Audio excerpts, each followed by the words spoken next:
I'm Tarana Baines. I'm an assistant professor in the history department, and it's wonderful to see so many of you here today. I know it's rainy and it's still early on in the semester, and it's been incredibly busy this week, so I'm especially grateful for all of you. It's a great pleasure to be hosting Dr. Sudev Sheth today and to have the opportunity to discuss his important new book, Bankrolling Empire, Family Fortunes and Political Transformation in Mughal India. Before we get started, I'd like to thank Professor Ashutosh Varshney, who is the director of the Saxena Center, for his unfailing support, and also to our manager, Pavan Pandey, as well as our events coordinator, Natalia Kharkovskaya. And we are, of course, also very grateful for the tech team here at the Watson that makes all of this possible. And since we will be talking about the complexities and controversies of Mughal history today, I'd also like to alert you to the fact that the center is hosting a number of events with the filmmaker Anand Patwardhan next week. This includes a screening of Patwardhan's pivotal 1991 film, Ram Ke Naam, or In the Name of God, as it is usually translated. The film documents a right-wing mobilization to build a Ram temple in Ayodhya, a movement which ultimately culminated in the destruction of the 16th century Mughal-era mosque called the Babri Masjid. As many of you will be aware, it is virtually impossible to hold public screenings of Ram Ke Naam in India now, and that's been true for a while. So it's especially important that we're able to gather here in Providence, watch this film, and have Anand among us. So I hope many of you will join us for that screening next week at 4 p.m. On Tuesday, right here. And there are also screenings scheduled for 4 p.m. on Wednesday next week, and a seminar next Friday with Anand right here in this very room during the afternoon slot between 2 to 4. And now, without further ado, I'm delighted to introduce Sudev Sheth. Sudev Sheth is a senior lecturer of international studies at the Lauder Institute at the University of Pennsylvania. He also holds an appointment as senior lecturer in the Department of History at the University of Pennsylvania. His research focuses on the social and cultural history of South Asia, business history, and family enterprise in societies past and present. Prior to joining the University of Pennsylvania, Dr. Sheth was the Harvard Newcomen Fellow in Business History at the Harvard Business School, where he also taught in the MBA and doctoral programs. Dr. Sheth received his PhD in History and South Asian Studies from the University of Pennsylvania and has also received degrees from Jawaharlal Nehru University, New Delhi, and the University of California, Berkeley. His writings have appeared in numerous venues, including Economic and Political Weekly, the Journal of the Economic and Social History of the Orient, Manuscript Studies, and the Business History Review. Dr. Sheth's first book, Bankrolling Empire, which we will be discussing today, was published just last year in 2023 by Cambridge University Press. I'm going to resist the urge right now to say very much about the book. I take full credit for having assembled an excellent panel of commentators, which includes Professor Doug Haynes of Dartmouth College, Professor Osama Siddiqui of Providence College, and our very own Anil Askin, who is a PhD candidate in the history department here. And I will, of course, introduce them in greater detail soon. But for now, I just want to quickly say that it's been a long time since we've had an important new work of Mughal economic history. So it's really exciting that this book has been published.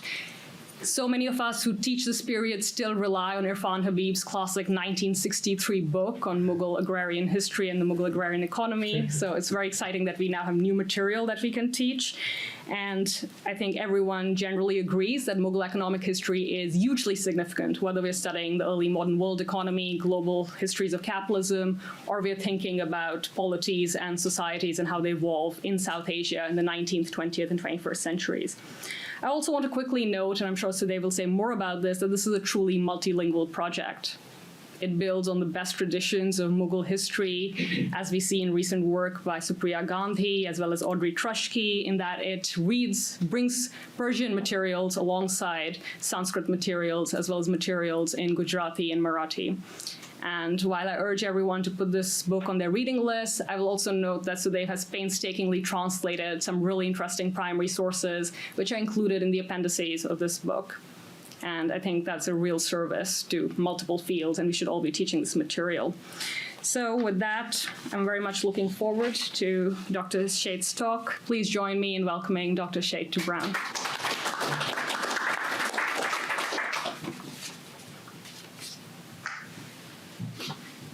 Thank you for the kind and generous introduction. Can you hear me okay in the back? Okay, perfect. Is about 35 to 40 minutes good, and we have enough time? Okay, perfect. All right.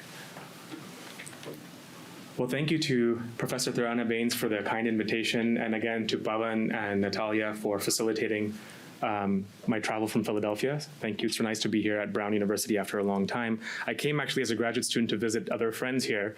So I wasn't here in any official capacity. I just had the privilege of walking around this beautiful campus and enjoying it. It's nice to be back after a few years. Also to the discussants, this is actually the first time I'm gathering with discussants for my book. We're doing an event at Penn, so Brown beat Penn to it, so thank you for that. That's really nice. I'm looking forward to the comments from everyone here, and thank you for taking the time to read the work. Since we'll have plenty of occasion to talk about the book and the argument, I thought I'd start in a slightly different place, which is how I came to this project. So as an undergraduate student at UC Berkeley in 2008, I was, like most undergrads, confused about what I should do next. And thankfully, I had wonderful professors in the faculty at Berkeley who suggested, if you really want to study India and if you really want to understand India, a 2 to 4 week visit as a student is not enough. A study abroad program is not enough. You must go and live there. You must go and love there. You must go and travel as much as possible. So it is equipped with that wisdom from senior professors at UC Berkeley that I bought a one-way ticket to New Delhi to begin a master's program at JNU, a university in Delhi. It was in modern history. Now, this was reverse migration for a child born and brought up in the US. So for my parents, that was an unusual step, but thankfully they were very supportive. So if anyone wants to do reverse migration in this audience, I totally encourage it. It's worthwhile. At JNU in New Delhi, I was enrolled in the modern history stream, and I wonder if I should just use, let's see if this works. Perfect. I was enrolled in the modern history stream, which is essentially 19th and 20th century modern South Asian history. However, equipped with a motorcycle, which I purchased, which again, my parents did not know about, but it was a lovely purchase. I was traveling the city and visiting several medieval monuments and sites of interest to me. Some of the visits that I had were also outside of Delhi. You'll notice Fatehpur Sikri, a capital city of the Mughal Empire, the famous Taj Mahal, a monumental structure built in the 17th century, and several museum visits, which introduced me to the beautiful miniature paintings of that era. I was really captured by this time period. So here I am in modern history, really thinking about things much further back. And I would sneak out of modern history classes into medieval history classes. In India, unfortunately, history is still taught in a tripartite division. So either you're a modernist, a medievalist, or God forbid, you're studying ancient India, right? And you don't really converse with one another, or you don't really meet. So I really had to make a conscious effort to kind of find my way into classes of medieval history. These were taught by Najaf Haider, one of Irfan Habib's illustrious students, and he introduced me to this beautiful world of Mughal studies. So when I had a chance to do a PhD back at Penn, I decided I would take a step back from modern South Asia. I love modern South Asia, but I thought I could do myself a service and learn about a time period that we know much less about, and I could contribute my efforts in that particular direction.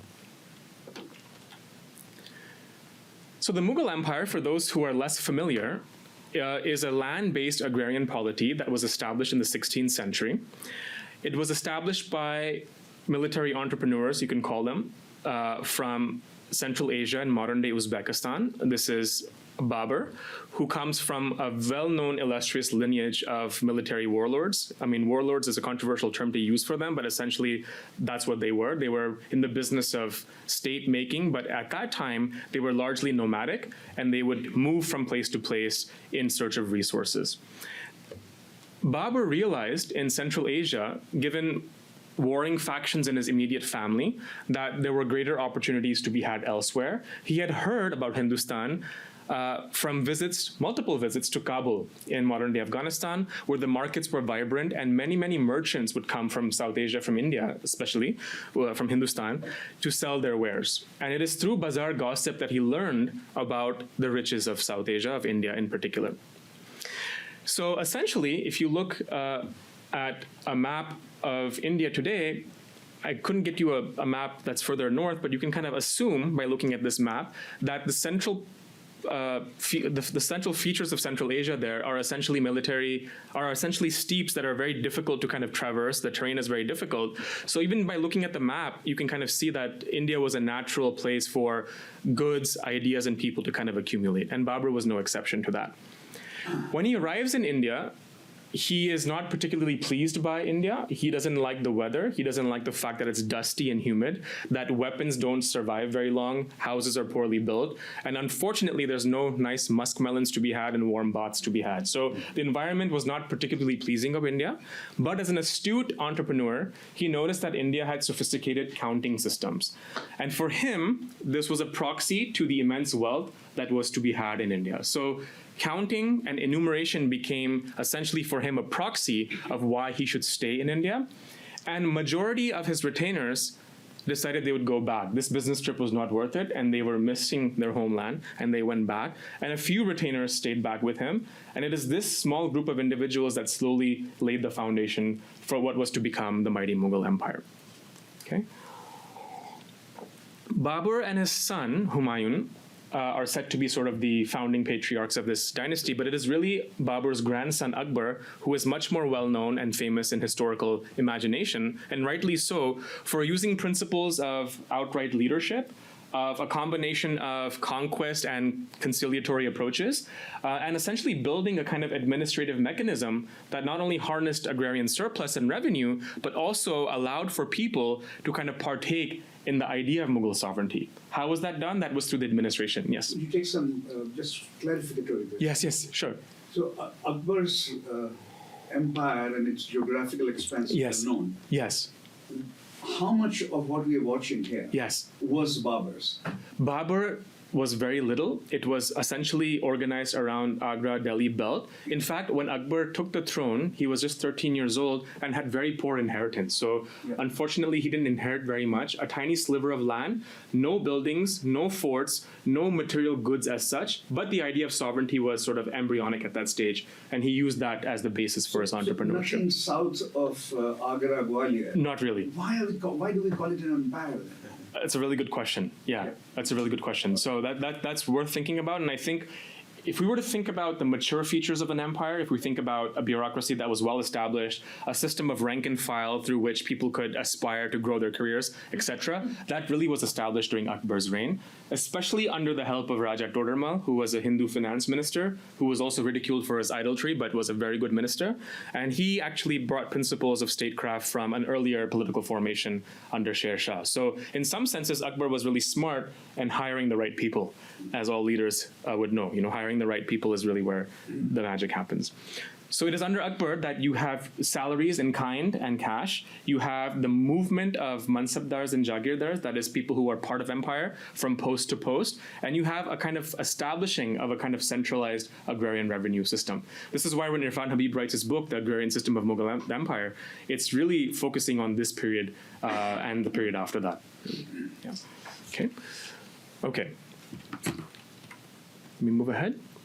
So while the high tide of empire, as we would all imagine, right, excesses, riches, beautiful monumental structures, and administrative apparatus that is robust, and so on and so forth, while that is interesting, and people have written about that, I was much more curious and much more interested, as a student of modern history, driving around my motorcycle in Delhi, is these monuments have survived, but what happened to the people who built them? And what happened to the structures that enabled such kind of accumulation of wealth and capital and resources? What happened to this empire, so to speak? I can't explain it so well in words, so I thought I'll show you a quick 20-second clip of what captured my imagination, because I think visually it's interesting to think about what happens to the empire. This is Mughal Empire at its peak, right? Really covering most of South Asia. Again, I would urge everyone to avoid thinking of this as some kind of wall-to-wall carpet. So Mughal power was definitely concentrated in certain nodes, typically urban nodes and areas with agrarian riches. But still, you get a sense of the extent of their influence in terms of their sovereignty. This quickly changes in the late 17th century, and you can see how that changes through this map here, which is done pretty nicely.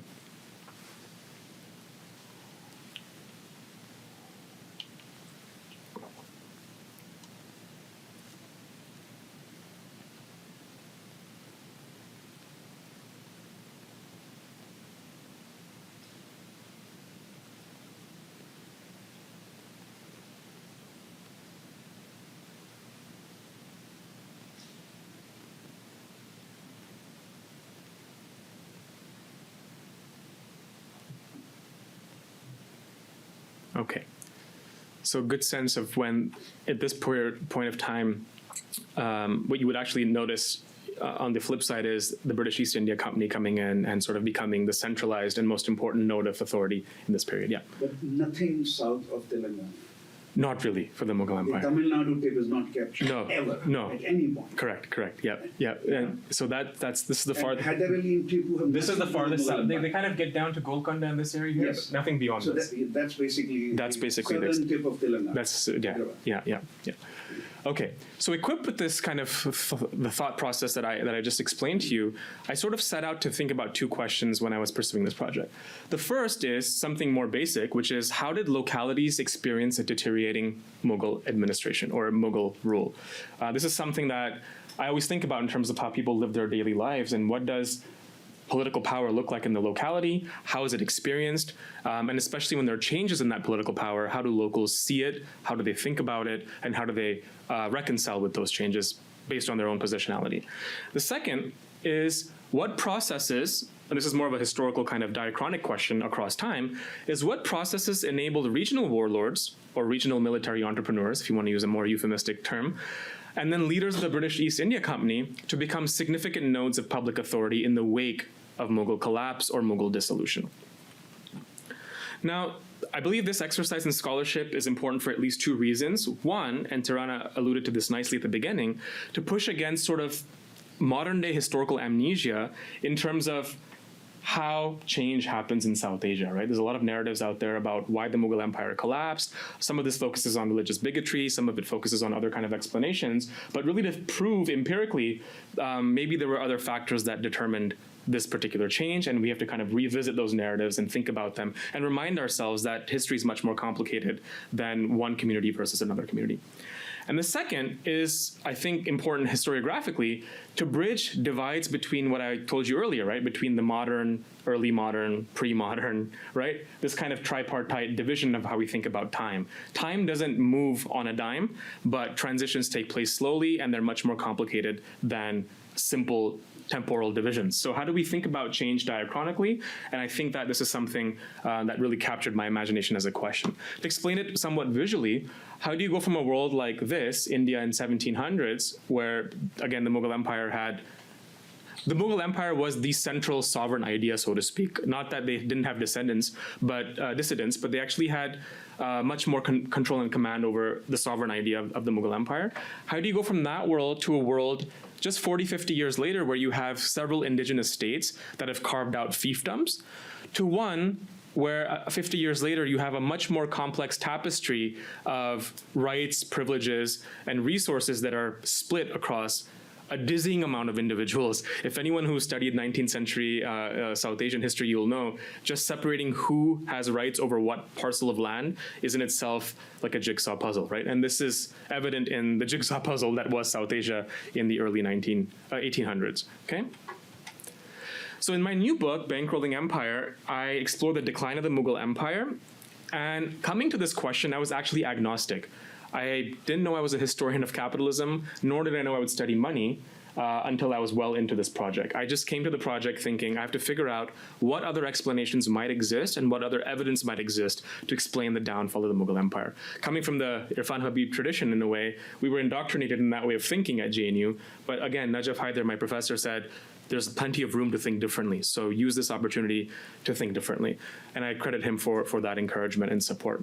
So far, scholars who are brilliant in their own right and thoughtful writers have argued persuasively a multitude of reasons for why the Mughal Empire collapsed. Let me just give you a few examples. Some have argued that the Mughal Empire failed to maintain the Jagir Mansab system, which was the imperial ranking system, and a failure to maintain that system engendered administrative folly and administrative decay. Others have argued that the Mughal Empire was too oppressive and peasants eventually rebelled, leading to new kind of political ideologies. Others have argued that corruption among the nobility became so endemic that the empire couldn't survive. I think one interesting argument has been advocated that the Mughals failed to adapt handgun technology. Typically, handgun technology is associated with other kinds of organizational gains, such as a better disciplined cavalry, which the Mughal Empire didn't really pursue. And they lost out to smaller groups who adopted handgun technology and were therefore able to oppose a certain threat to the empire, and so on and so forth. Another interesting argument that has been advocated, which I think is very innovative and creative, is Munis Faruqi's idea that competition at the court between princes ceased to take place, political competition and violent competition, and the atrophy of princely tournaments for emperorship, violent princely tournaments for emperorship, actually led to the demise of the empire. Very creative and very innovative argument. These are all wonderful arguments, but as I read the evidence, I felt that there were other areas one should explore. So a combination of good luck, advice from scholars, and my own relentless digging actually led me to a very different point of departure. And that point of departure looks something like this. Samira Sheikh, who's a professor of history at Vanderbilt, was a student at MS University in Baroda. And as a graduate student, when I spoke to her, she said, you know, when I was a student, a business family by the name of the Hari Bhakti family donated an entire go-down of private banking materials to the university. And it's been locked in a room ever since. No one has ever opened it. Would you like to go and check it out? So equipped with this little nugget of knowledge, I persuaded Devesh Kapoor, who was an advisor of mine at Penn when I was a student, to give me a little bit of cash so I could go and do this. And he gambled the first dollar on this project, so I credit him for his support as well. So I spent a full summer in Baroda looking at these materials. Now, venturing into these archives was an extreme sport for anyone who's done extreme sports in historical archiving work. Archive that hasn't been open since 1986. You can imagine the kind of state that it's in. I dealt with rat feces, pigeon poop. I dealt with all kinds of other things I can't describe. Fell sick many, many times. This was pre-COVID. I should have known better and masked up, and but I didn't do that. So that was my fault. So any historians here, make sure you mask up before you go in. And critters I'd never seen before with all kinds of formations, right? Finally, made my way through this archive, and what I learned by looking at these banking papers from a little later period, 18th, 19th century, is that Mughal history has been written from the perspective of mature state sources, from state bureaucratic sources. So, in some senses, what we know of Mughal history is an idealized vision of what the empire thought of itself. These papers taught me that there are allied groups, especially banking families, that have been involved with state formation during the post-Mughal period, and these papers document that process very well. They suggest that modern states in late 18th and 19th century South Asia were essentially funded entirely by capital lent by private bankers. This is just one segment of a small family archive. They had multiple branches scattered across Western India. Some of the materials were lost, like in the Surat fire in the 19th century. But what was surviving is what I had access to. This archive taught me that political relationships are revealed when we start looking at state power through the lens of actors that are not necessarily involved with mature state bureaucracy or bureaucratic formations. Unfortunately, the earlier generation, because of maybe because they had other priorities, but really focused on the sources produced by the empire, right? Mughal chronicles in Persian, documents produced by the empire and its functionaries. This project or this archive taught me to think a little bit differently about that. So this is one set of materials, but this is for a later period, right? This is for the 18th and 19th century. This material got me thinking that if there were allied groups involved with state power in a later period, might there be allied groups in an earlier period involved with Mughal state power? And if so, what does that look like? Well, unfortunately, unlike the Medicis and the Rothschilds of Europe, for example, which have beautifully preserved archives that you can actually visit online and download whatever you need and read it at your fingertips over a cup of coffee in your pajamas, you cannot do that with the Mughal Empire because banking families who have survived did not survive in terms of the archival record. So I had to figure out another way. And this is where language learning and kind of coming at it from a literary angle plays a big role. If you want to do South Asian history pre-1800, you have to have some sense of literature and some sense of languages. And it is a range of materials that I was able to tap into and gather over time that allowed me to think about non-state actors who were involved with state power. And again, this material is not typical of what you would think of them leaving behind. This just gives you a range of the languages and kinds of materials that were involved. For me, the materials in red here became really, really important, and they are in the book. So for those who are interested and curious, I've translated some important materials from these sources in particular. What I learned in the process is that non-Western societies in the modern and pre-modern period even do have sources for writing economic history and monetary history. It's just not the kind of archive that you would expect if you were used to reading European history. So if you're going to think that you're going to find a beautiful scroll of materials like a Medici account book, which I show my students all the time at Penn, you're not going to get that for South Asia. And second, they aren't conveniently located in one place. So you have to do a bit of excavation and digging, and you have to kind of parcel out materials from a wide range of repositories, some of which, actually most of which, are either private, held by the family members, or scattered across various private libraries, and a real exercise in collecting has to take place for that to happen. Let me give you a sense of what these materials look like, okay? Just to give you a sense of the visual nature of them. This is a loan, one of the earliest and only loan documents that we have documenting family loans to the Mughal Empire. This is for 5.5 lakh rupees. That's 550,000 rupees at the time. To give you a sense of what that's worth in a mainly agrarian economy like the Mughal Empire, you could buy 10 kilograms of wheat for about 1 rupee. A military day laborer would take anywhere between half a rupee and 3 rupees, depending on their skill level for their work. A typical household servant would take something like 1 rupee a month. And so on and so forth. So you get an idea, 500,000 rupees is quite a large sum. 500,000 rupees is enough money to sustain a provincial army of several thousand for anywhere between 1 and 2 months, okay? So a spot loan of $500,000 could make the difference between you sustaining your provincial army for the next 1 or 2 months or losing battle, okay? So this is a large sum of money. This is a loan outlining 500,000 rupees to Prince Murad Baksh during a time when he was contending for the princely throne. And it is during princely tournaments for emperorship that I first noticed money becoming a really important source in Mughal politics. I'll say more about that a little bit later, but just to get a sense of what this looks like. This material, by the way, comes from contemporary descendants of the family. So it was actually having to kind of meet the family and ask them to dig out materials from their attic, which they said they didn't have, but eventually found out they actually do have materials. So don't take no for an answer, I suppose, is the first learning there. Here's a second set of materials. This is a prashasti. A prashasti in Sanskrit is a praise poem, something that commemorates somebody else. And this is a praise poem from the 17th century, and this is a modern 20th century kind of copied version of that. This poem has been absent in Mughal studies for a very long time, partly because the original manuscript was sandwiched between a larger folio and it's circulated with itinerant Jain monks until it was discovered in the 1950s and then transcribed. So again, materials from the 17th century may not be entirely lost to us. We're just waiting for someone to find them. This is one example of that. This is a Sanskrit praise poem that documents members of the banking family, which I'll talk about later, and their role in Mughal politics and their importance in ideas of sovereignty and practices of Mughal administration.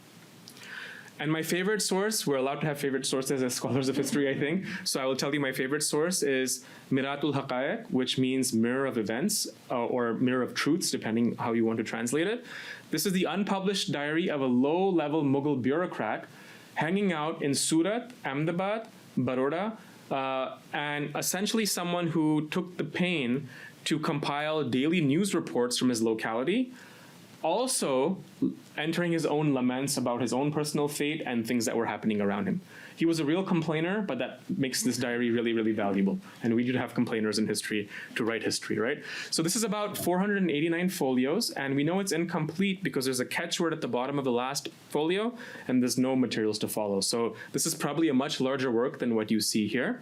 And a sole copy of it exists at the Bodleian Library at Oxford University. It was purchased by one Scotsman, Fraser, in the money markets of Ahmedabad, possibly even gifted to him, we don't know. And he donated this back to the Bodleian Library in the 18th century. So in some senses, thank God for colonial collectors, because we have this diary because of him.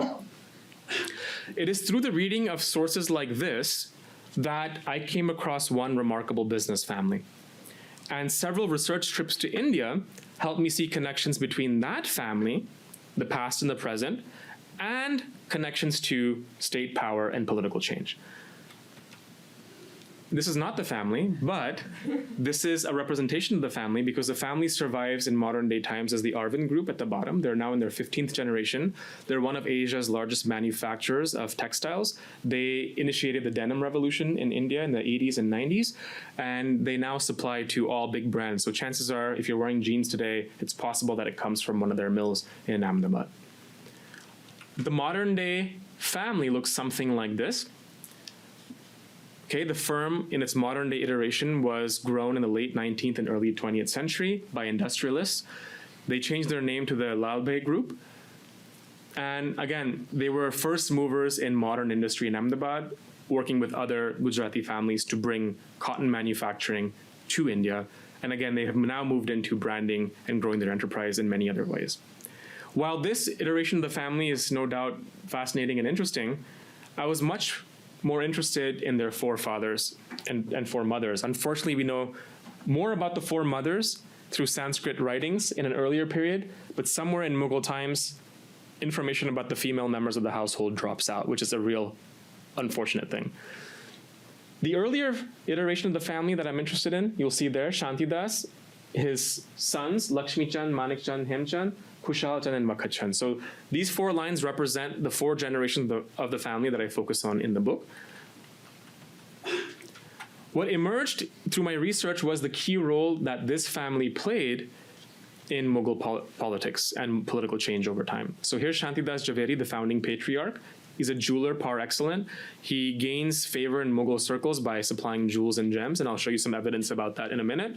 And then his grandson, Kushal Chand Jhaveri, who emerges as, again, probably my favorite character in the book because he's sort of a Janus-faced banker who's trying his best to hedge his capital and his information in all directions to ensure that him, his family, and his friends essentially survive the decline and the chaos that is the Mughal Empire.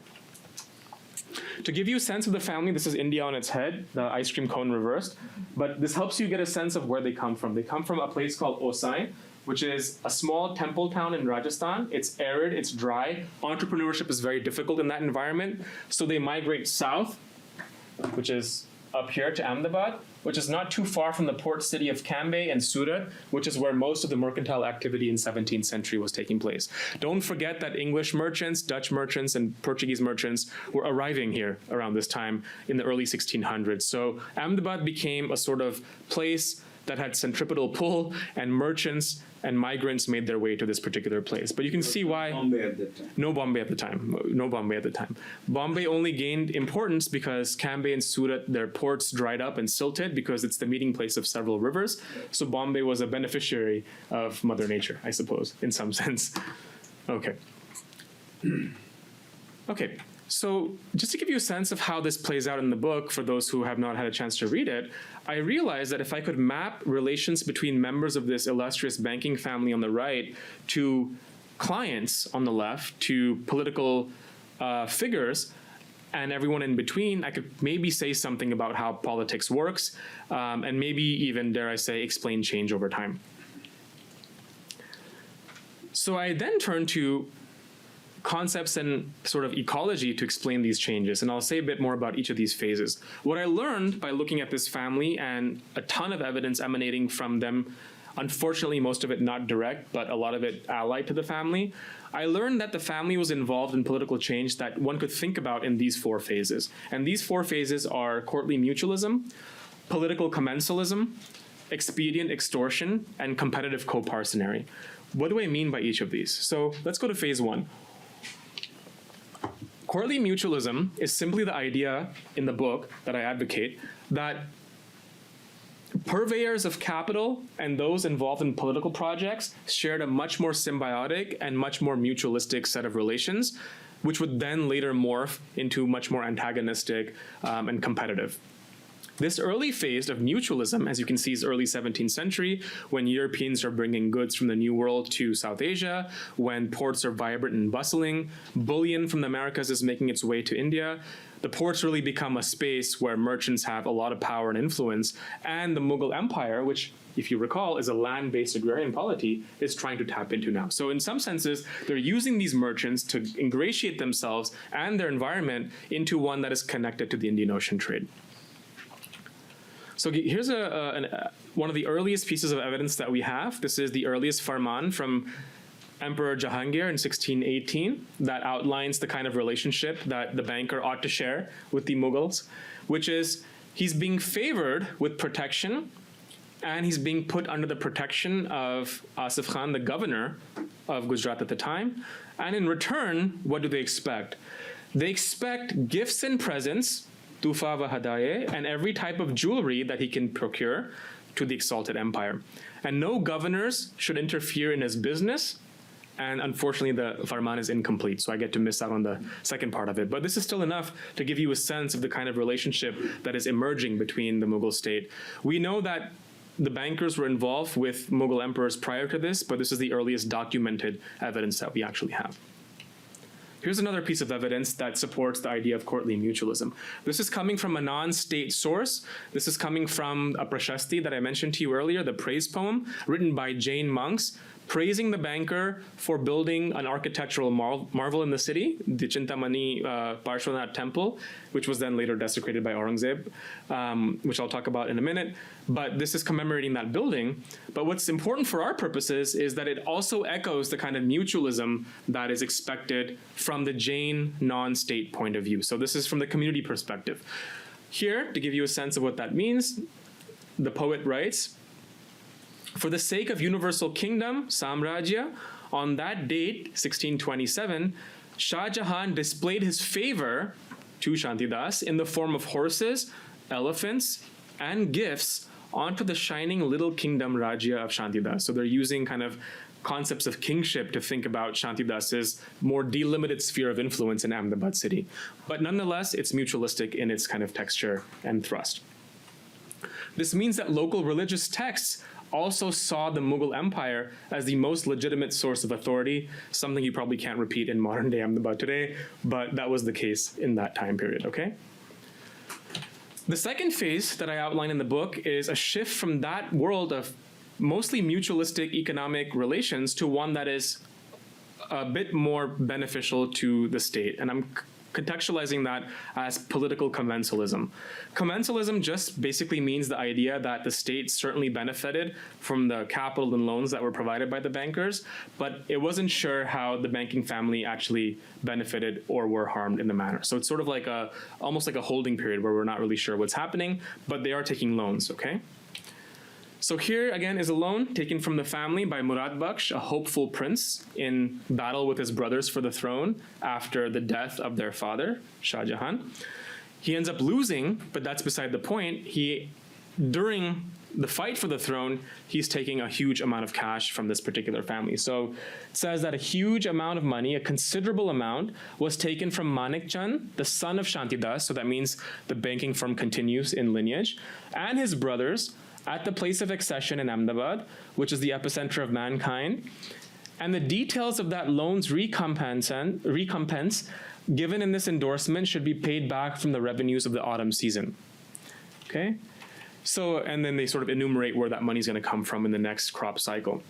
Now, earlier chronicles that we look at, and I cite these in the book, suggest that the Mughals had enough capital to not only sustain empire, but they also paid the debts of their dead nobles. So for example, if a dead noble passed away for whatever reason, and there were outstanding debts in a small or significant sum, the state would take care of that and would clear it. And we have clear evidence for this. Here's a period where the state does not have the capital or the requisite capital to continue the theater of statecraft, and they're relying on private capital to do that. So I call this phase political commensalism because of this kind of shifting relationship. And this is just one, but the chronicles document multiple other loans. This is the only one that we actually have a clear farman for, which is a document suggesting how the money is to be repaid. But again, longer prose chronicles have other forms of evidence that suggest a similar process during this time period. The third phase that I track in this particular book is a shift to what I'm calling expedient extortion. So the family moves from mutualism to commensalism, and then now we have a phase where some of these relations are becoming much more violent and much more extortionary in nature. So expedient extortion focuses on Shantidas's grandson, Kushal Chand, who's caught in a whirlwind of activity in local Gujarat during this time period.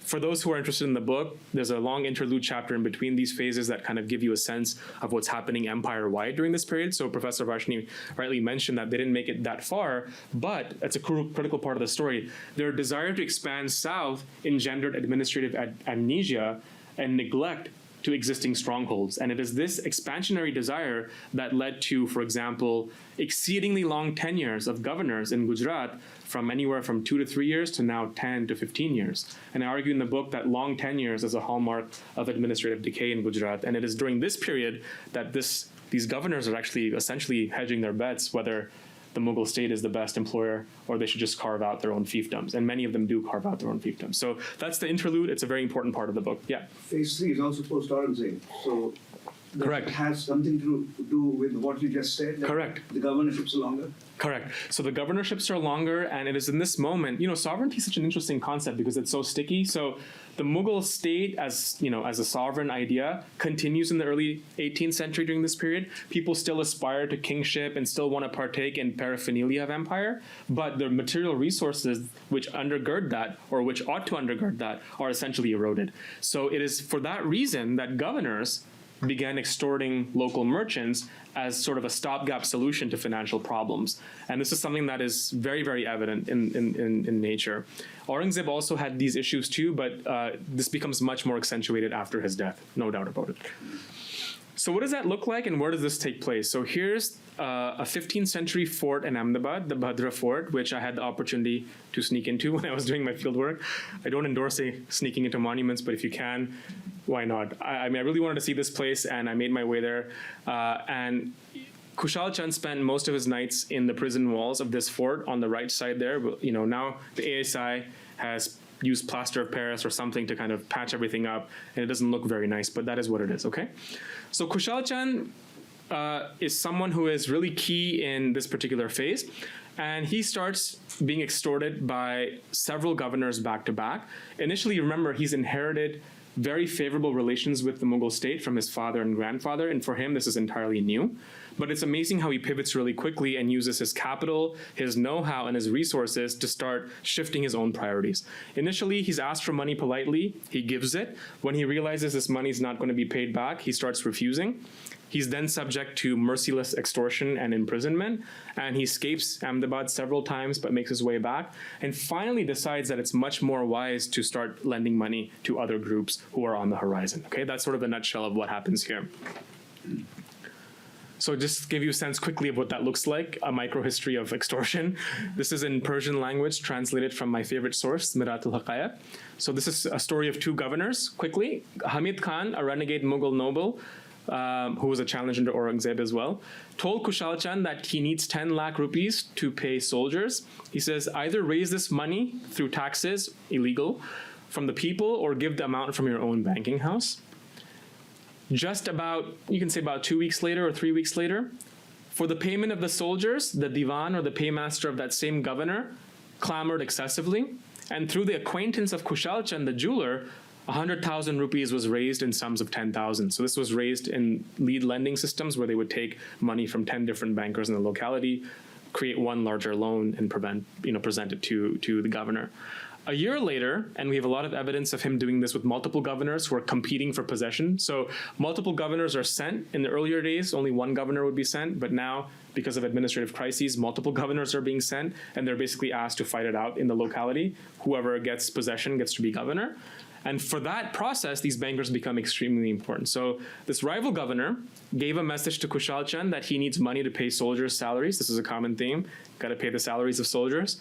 Kushal Chand said, well, all the money lenders, grain merchants, they have wealth. If you want, I can get them from those folks. And this governor says, in anger, I'm not some enemy. I'm not a rebel like this earlier governor. I'm a servant of the king's authority. So even though the king is not paying, he still sees himself as a servant of this particular king's authority. I'm asking you for a loan. If you please, in exchange for that loan, you can take precious jewels from the government as collateral. You can take even up to 25% on top of what you loan as interest. and God willing, we'll return the money back to you. This is typically a monthly interest. The matter shall be cleared. So after being offered this hefty interest sum and some jewels as collateral, Kushal Chand was happy, and he stayed one night in the fort and in fact paid 100,000 rupees and returned home. So he had the money, but he was just trying to figure out optimal ways of lending.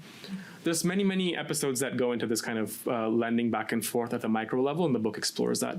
I just wanted to highlight a non-Persian, a non-state source that also has a similar vantage point. This is a Gujarati poem, an old lyrical poem that has been forgotten, not translated, but I've translated some select verses for you here, just to give you a sense of how local Gujaratis saw their banker Kushal Chand. And I can tell you, he does not emerge as a clean character at all. So here in this case, essentially, these governors are fighting for control of that fort that I'm telling you about. It's violent. Civil war breaks out in Ahmedabad.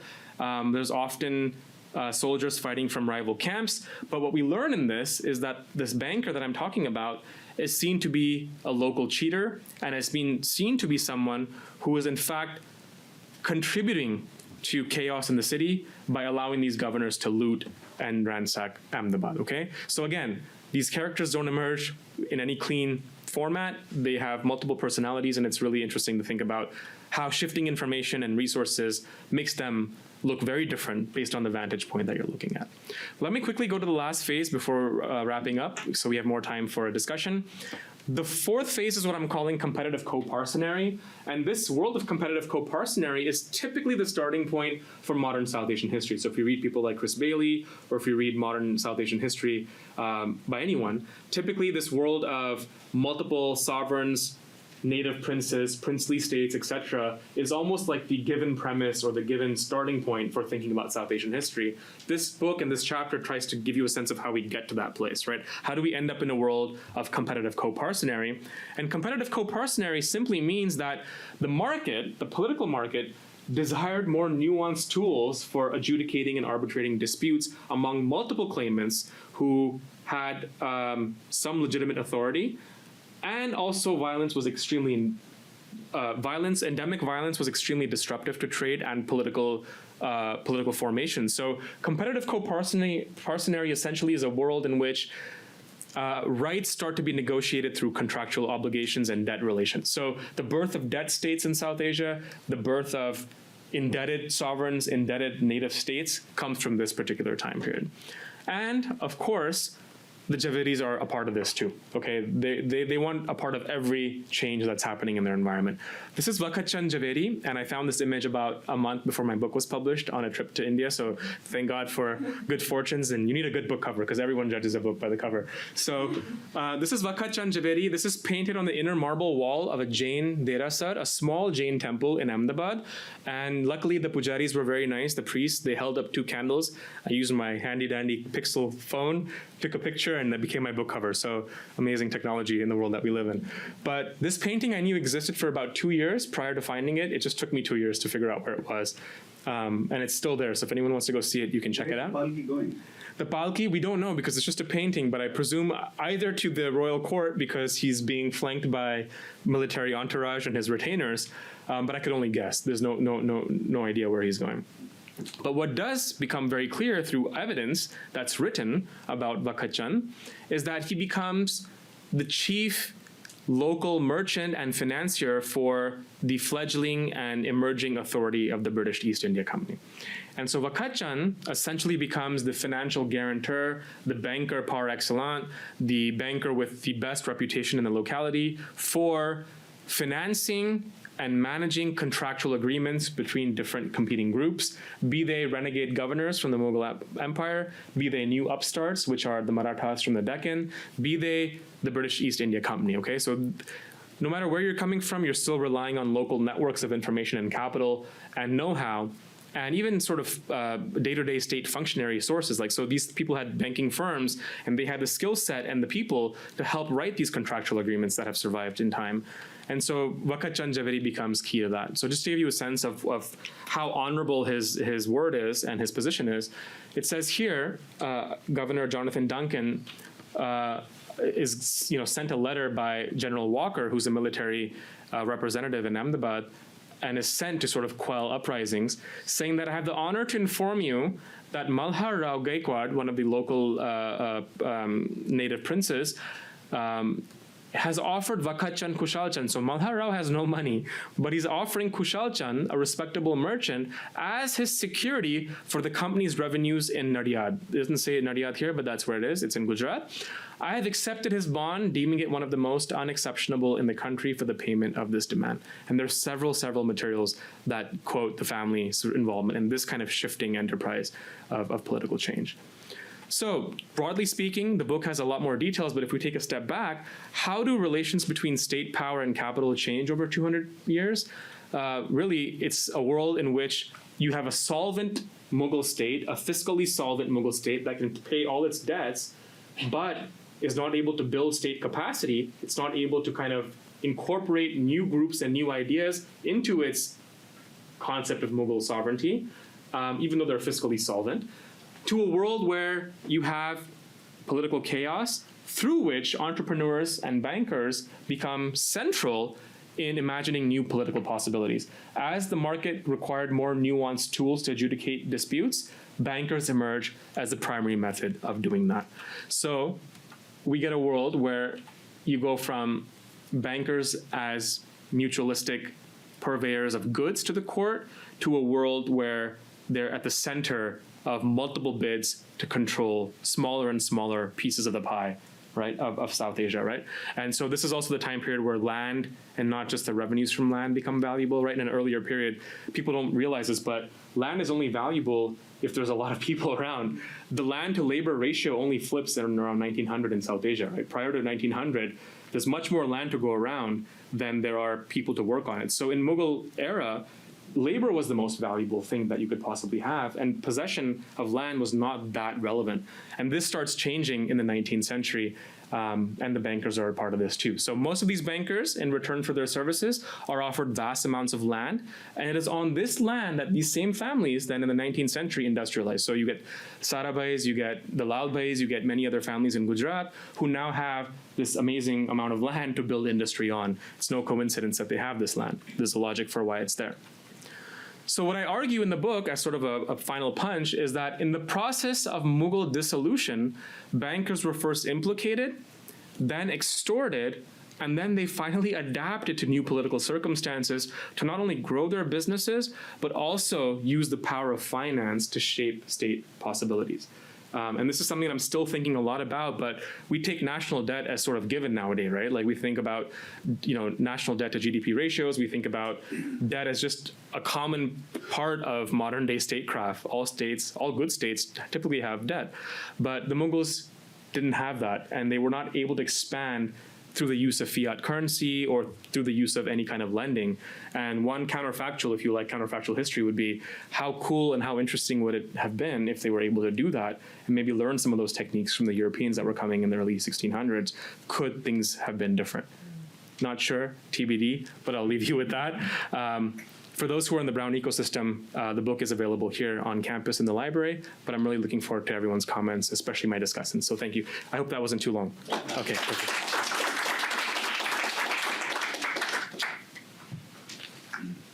Thank you so much for that excellent presentation. So we have three discussants, and I'll introduce them just before they offer their comments. We're going to start with Professor Osama Siddiqui, who's an assistant professor at Providence College. Osama Siddiqui is a historian of the British Empire in India, with a particular interest in intellectual history, the history of ideas, and the history of economic thought. His current book project is focused on the translation and reception of British economic ideas in colonial India. Specifically, he looks at how economic thinkers like James Mill, John Stuart Mill, Alfred Marshall, and others were translated into Indian languages like Urdu in the 19th century, and how Indian translators drew upon older Islamic and Indo-Persian conceptions of wealth and politics to make sense of modern economic ideas. Before coming to Providence, Osama received his doctorate from Cornell University. Please join me in welcoming Osama. Whatever you prefer. If you'd like to just have a seat. What would you prefer? Oh, whatever you like. I'm just grateful that Stand and deliver normally. Okay, great. Okay. Well, thank you so much, Tirana, for organizing this event and for inviting me to be a part of it. And thank you to the folks at Watson for all the logistics. And of course, thank you to Sudev for writing this terrific, really rich, very transformative book, deeply researched, meticulously argued. It's been such a pleasure to read this. And I must say it's particularly a pleasure to read a book that both answers some sort of long-standing questions and debates in the field, but that also opens up new questions and new possibilities and avenues for research. So I think this is a really powerful and agenda-setting intervention in South Asian studies that's going to change the way that we think not only about the relationship between money and politics in early modern South Asia, but also histories of Mughal and post-Mughal state formation, early modern finance and commerce in South Asia, the transition to colonialism, and a whole host of other important debates and questions of early modern South Asian history. I also think it's a game-changing intervention archivally and methodologically, and I think Sudev has already given us a flavor of that, and Tirana alluded to this as well, but I do think it's worth highlighting. The range of languages that Sudev works with is deeply impressive. There's, of course, the Persian material, but also sources in Sanskrit and Gujarati and Marathi and Hindustani and Braj. And with that are the European languages and, of course, the company archive in English, but also Dutch and French and German and Italian. And Portuguese, I think I noticed like one, there was a reference to something in Portuguese. Right. In Portuguese. Yeah. So in doing this, I think this book makes... Even he knows only 10 languages. 11, I think. Yeah, maybe, yeah. I think this book makes a really compelling case for pluralizing our sources and archives from Mughal India and moving beyond the Persian materials, which is not an easy task. I think for those of us who work with Persian materials know that that is hard enough. But I think the rewards of doing that are so amply evident in this book. In many of the chapters of this book, Sudev takes us through some of the more familiar sources, Persian sources, but then supplements that material with evidence from the localities in different languages, including many sources that have not been translated before or worked on before. And in some cases, it confirms what we know from the Persian sources, and in other cases, it sort of adds a whole new dimension. So we get a really complex and well-rounded view of the interaction between the imperial center and the locality. But I also want to say that it's not just the range of languages Sudev works with that's impressive, but also the range and types of materials. And we got a sense of that from the presentation a little bit. So of course we have everything here from Persian imperial farmans and chronicles, Marathi account books, Sanskrit shlokas, Gujarati praise poems, French trading manuals, German travel accounts, Marathi account books, merchant letters, and everything in between. And so I think one of the major achievements of this book is to broaden the horizon of what kinds of sources constitute business history and economic history in South Asia. So the fact that Sudev can read an 18th century Gujarati poem as a source for economic history, I think invites us to think more capaciously about the kinds of sources that we use for economic and political history. So for all of these reasons, I think this is a really important and generative contribution, and I really enjoyed reading it. In the rest of my time, I want to think about two particular aspects of the book and pose some questions for both of them. These are somewhat scattered thoughts, so I hope you will take them as fairly open-ended invitations to reflect on rather than sort of specific questions to answer. The first has to do with questions of social change, and second is about global histories of mercantile or commercial capitalism more broadly. So let me start with the first one. In her recent book, Merchants of Virtue, which shows how merchants in Rajasthan in the 18th century made and remade categories of caste and untouchability, the historian Divya Cherian asks, and I'm going to quote a little bit from Cherian's book here, quote, "Where is the merchant in early modern South Asian history, and where is the merchant in histories of caste?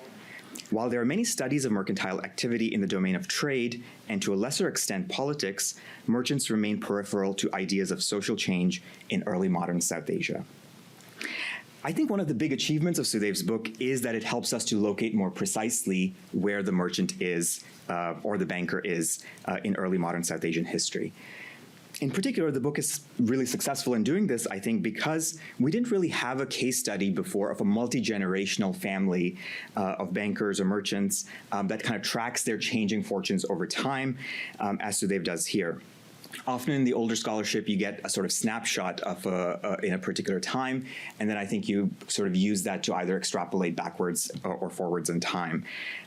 But here, in tracing this family over multiple generations, the book is able to show more precisely the changing contours of the relationship between merchants and the state. And yet, at the same time, I'm curious to hear about the other part of Cherian's question, which is about social change. So one of the things that comes across in this book is that the Jhaveris and the Haribhaktis, which is the family that Sudev looks at in the later part of the book, are drawn into politics, sometimes willingly, sometimes unwillingly. When they can, they're quite strategic about their interventions. For example, kind of choosing which side to back, or in some cases in the succession wars, backing both sides. But I'm curious to know more about their own moral and theological or ideological preferences and worldviews beyond just questions of sort of survival in the space or kind of the profit-making motive. For example, you describe in the book that the Jhaveris are involved in public works projects, including sponsoring Jain temple construction. And I wondered if you wanted to reflect a little bit on their own investments in certain moral and ideological projects, or caste identities or community identities that are shaping their behavior beyond just trying to survive in this political environment or trying to make money. And how is their increasing involvement with state power shaping or reshaping their social identities? So that's sort of the first set of questions. The second area I want to reflect a bit more on is to sort of stepping outside the concerns of South Asian history and thinking more broadly about how this book contributes to the global history of mercantile or commercial capitalism. As Sudev details in the book, one big parallel here with other regions is the role of family enterprises in the development of early modern commerce. So, for example, you give us the comparison with the Rothschild family or other sort of prominent banking and merchant families in the early modern period. I'm curious to hear you reflect a bit on some of these global comparisons, and in particular about the category of commercial capitalism or mercantile capitalism. Debates around this category have recently been reinvigorated with the publication of Jairus Banaji's A Brief History of Commercial Capitalism, in which he argues for a kind of longer durée understanding of commercial capitalism from, say, the 12th to the 18th centuries, and which he defines somewhat as constituting a system in which merchants are not just involved in the circulation of commodities, but also intervening or coming to control in some way the production process. So either through something like the putting out system, where they're sort of contracting small production, or perhaps just stimulating demand for certain products. So I'm curious to hear from Sudev if this how or if this fits in with your story. Does this framework of commercial capitalism capture the activities of these families, particularly when thinking about the mercantile part of the Jhaveri family business, the trade in gems and jewelry? How do you see them fitting into the wider domain of production and labor in South Asia? And perhaps ultimately, what might this tell us about the trajectories of industrial capitalism in India? As you pointed out at the end and in the book as well, towards the end, the Jhaveri family goes into, by the late 19th, early 20th centuries, into industrial production. And so can we think about what forms of accumulation in this period, in the early modern period, facilitate or shape the trajectories of industrial capitalism in India? And how forms of political mediation through, whether that's the company or the colonial state, how that reshapes that trajectory. So I'll end here. I have some other questions that maybe will come up in discussion. But once again, thank you so much for the chance to think and talk about this terrific book. Really enjoyed reading it and look forward to the conversation. Thank you.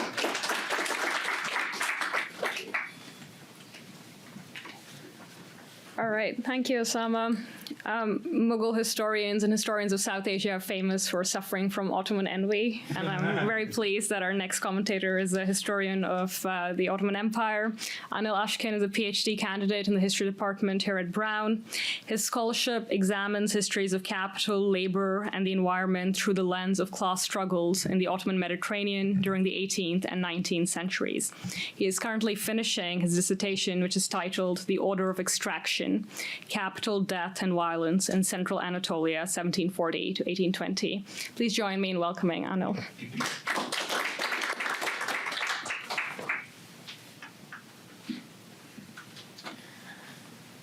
So perfect. So it's a great pleasure to partake in this great event organized by Professor Triana Baines and also hosted by Saxena Center, but also the Watson Institute. So as the only non-specialist commentator today, I would like to begin by expressing my appreciation for how accessible Bankrolling Empire is to those outside, to the field, outside the field of Mughal history and historiography. So Professor Sheth introduces many previously unknown and unstudied primary sources, obviously offering significant contributions to his field, but it remains approachable for a broader audience. So I must confess, working with these sources must be everyone's, like every historian's dream, but I don't know, I have second thoughts about like after seeing the pictures. So I'm a historian of the 18th century Ottoman Empire, focusing on agrarian capitalism, and Bankrolling Empire excited me by highlighting common challenges faced by historians of early modern Eurasian, Islamic, and gunpowder empires, and those of us who are studying merchant capital. So two of those, big challenges are the questions of imperial decline and also the post-imperial landscape. So the question of decline, present in historiography for generations, is often met with oversimplified and essentialist answers. And Professor Sheth, however, offers a more nuanced approach by introducing the archives of the Gujarat-based banker families, the Jhaveris and Haribakits.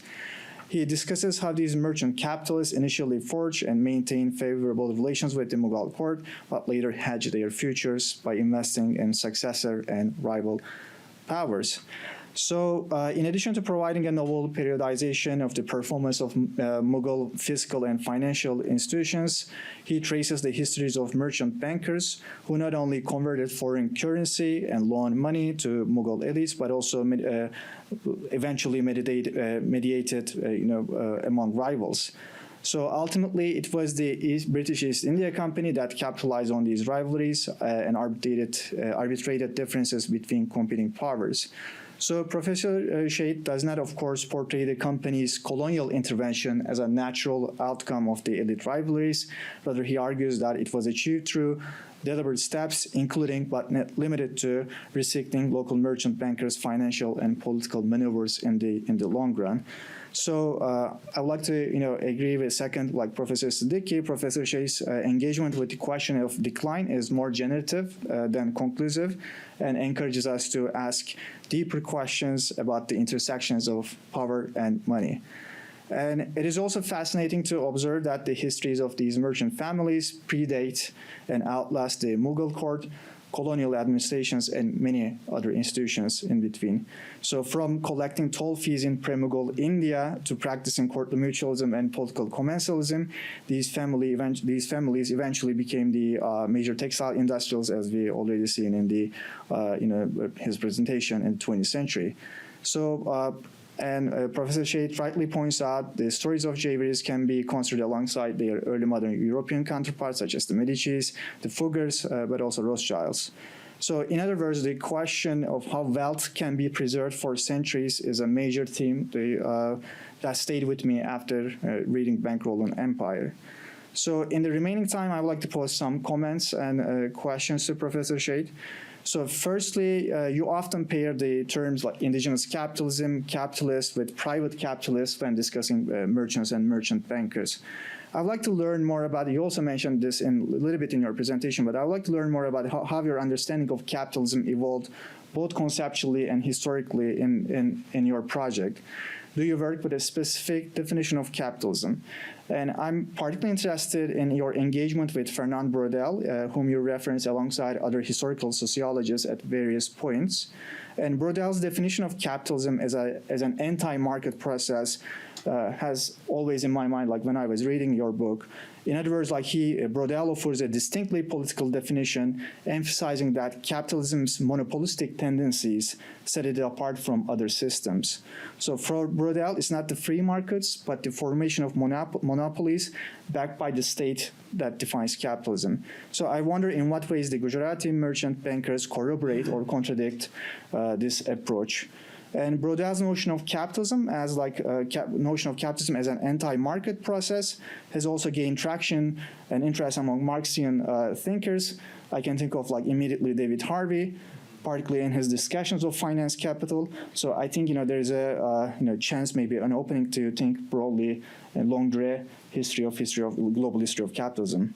So my second comment concerns the early modern history of money, which is a very complex topic. But very briefly, because it was cheaper, more profitable, and more convenient to collect, melt, and remint coins already in circulation, the Ottoman imperial Mint collaborated with merchant banker families, primarily of Jewish and Armenian origin, during the both early modern and modern eras. So until the 18th century, Ottomans had largely abandoned or underutilized their gold, silver, and copper reserves. However, as Ottoman military losses and fiscal crises mounted, and issues like budget deficits, payment crises, and cash flow became pressing, the empire reopened its imperial mines in the 18th century and forced rural communities to work in mining and agriculture. So we see examples of Mughal mint attempting to eliminate private actors from minting money and controlling capital circuits, especially in the late 17th century. And you convincingly demonstrate that Mughal political crises compelled private actors to engage in politics, even if they were initially reluctant. However, I'm curious what the Mughal elite initially envisioned by taking more direct control of their mint operations, even maybe they were unsuccessful in that conjuncture, and how did they manage the mining reserves before that, before trying to use the mint more politically or more directly. And thirdly, from the outset, your project provides a compelling analysis of intra-elite rivalries and the formation and dissolution of multiple alliances. I'm also curious how the interclass rivalries might have further complicated the Mughal political crises. You illustrate that, especially before the mid-17th century, the Mughals had a strong agrarian foundation, which had three pillars: to prebendal land allocations, which ensured a steady supply of soldiers for military campaigns, while the Iqta system served as an imperial mechanism to integrate local families, hereditary estate owners, into the Mughal imperial project through revenue farming. And additionally, the surplus from the Haditha lands, those exclusively belonging to the Mughal elite, partly funded relief projects for the urban poor. So when this agrarian system functioned properly, you remind us that Mughal authorities sought to prevent forced labor and other forms of exploitation and ensure safety of merchants and merchant guilds. So despite the seemingly stable, if not rosy picture, I'm curious about how interclass conflicts and alliances may have further complicated the Mughal political crises. So lastly, I want to conclude by emphasizing how rare and valuable it is to see family histories integrated into social and economic histories. And there is no doubt that Bankrolling Empire will be widely read among early modernists. And I also hope that Bankrolling Empire will reignite conversations between historians of the Mughal, Ottoman, and other early modern empires, which had previously centered more on religious, cultural, and literary exchanges.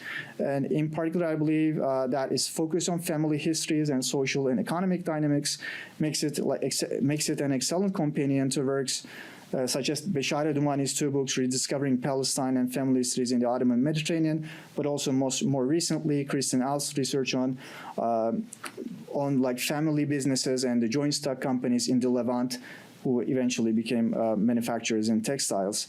And additionally, I'm thinking of, I can gladly share these names with you, Aysel Yıldız's Crisis and Rebellion in the Ottoman Empire, and Ali Ağaoğlu's Partners of Empire, will provide further avenues for comparative study. And I personally know that Ali Ağaoğlu, with his colleague at Stanford University, Aaron Rodriguez, currently working on the family papers of Jewish merchant banker family who had connections network between the European metropoles and the Ottoman Balkans in the 18th century. So I will definitely be looking forward to that. And thank you very much. Thank you.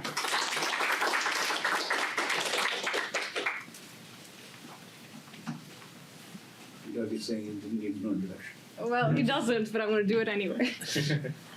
All right. Last but not least, we have Doug Haynes. I'm especially delighted to be introducing Doug because I was personally a beneficiary of his kindness and support during the 2 years I spent at Dartmouth College, and I know that's true for many of us in this room who've known Doug, and for a lot of early career scholars who work on South Asia, that Doug is absolutely a pillar of support for so many of us. So Doug has just completed 40 years of distinguished service in the history department at Dartmouth College. His research, yes, I think it's your time. His research is focused on the history of late 19th and early 20th century Western India, and he has covered topics as diverse as cities and urban politics, artisans and merchants, capitalism, consumption and advertising, masculinity, conjugality, and sexuality. He is the author of numerous books and articles. I can't name all of them, but I will quickly mention two. Most recently, he's the author of The Emergence of Brand Name Capitalism in Late Colonial India, which was published by Bloomsbury. He's also the author of the very important Small Town Capitalism in Western India, Artisans, Merchants, and the Making of the Informal Economy, 1870 to 1960.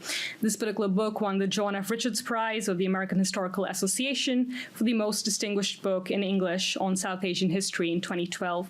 Please join me in welcoming Doug to Saxena Center. Okay, thank you. Thank you very much for that introduction, Tarana. I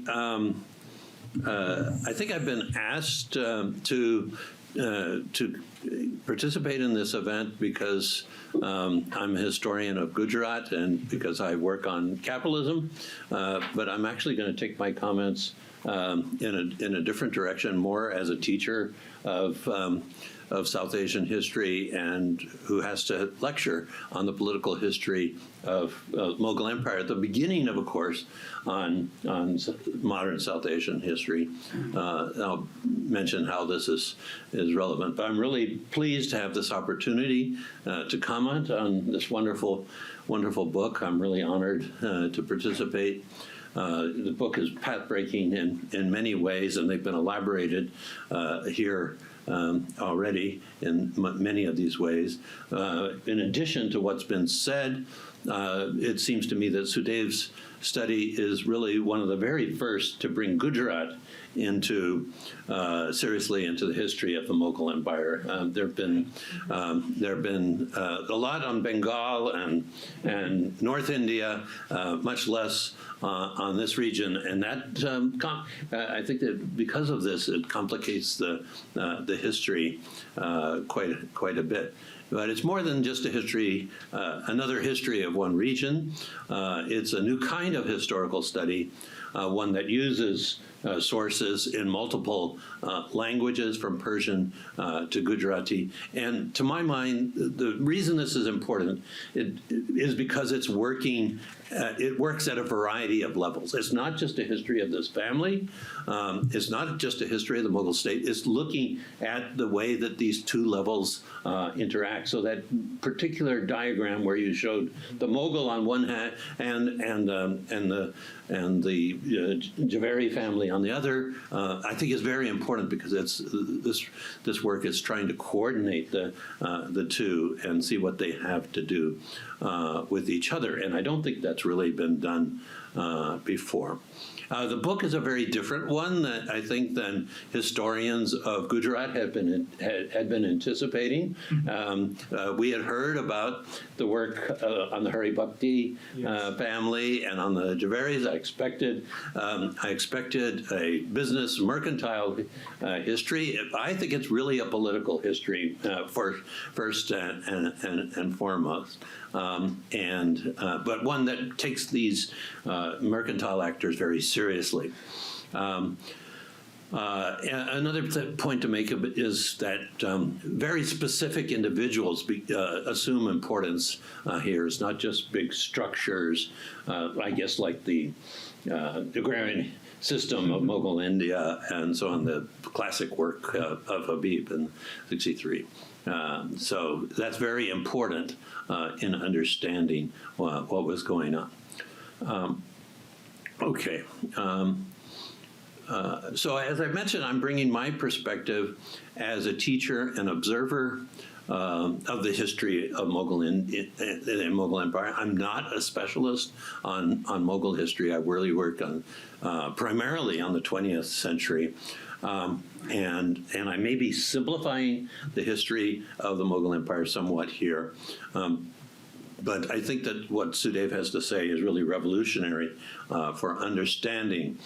And what I'd like to do is position this book within an approach to Mughal history, which I would call the social foundations of empire. That is a history that doesn't look just at the level of the top Mughal Empire and the emperors and their military campaigns and so on. That was a kind of history that was, I think, up to 1960 or so, dominated Mughal history, a history that focused on military campaigns and the actions of Akbar and Babur and others.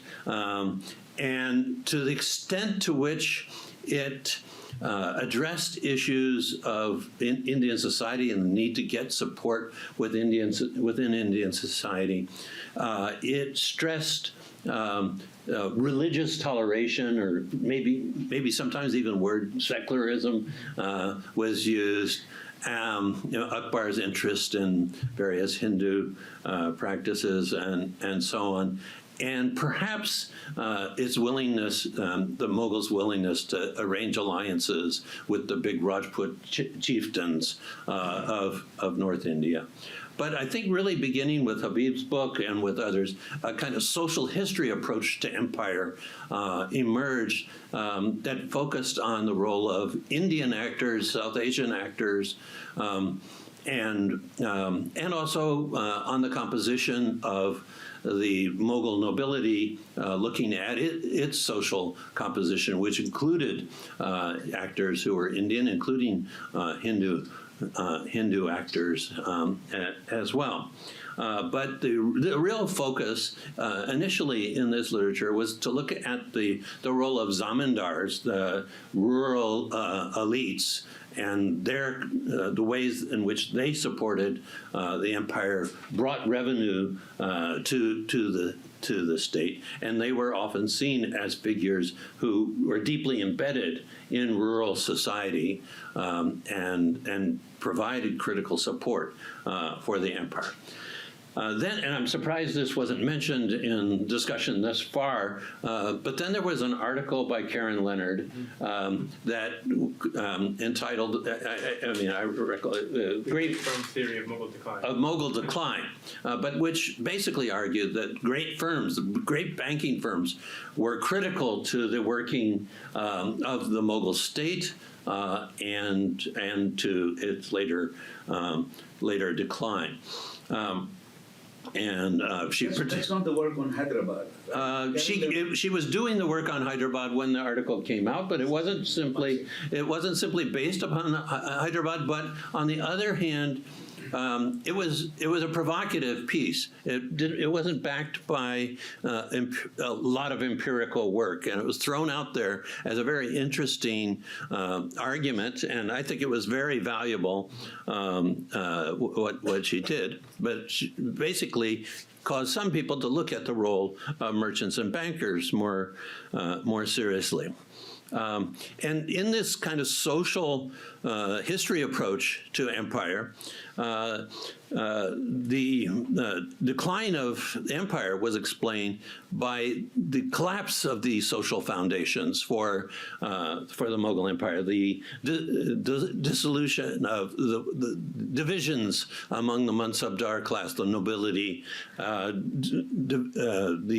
growing willingness of zamindars to break off from the empire, and then the increasing alliance of bankers and merchants with regional states, and then ultimately with the British.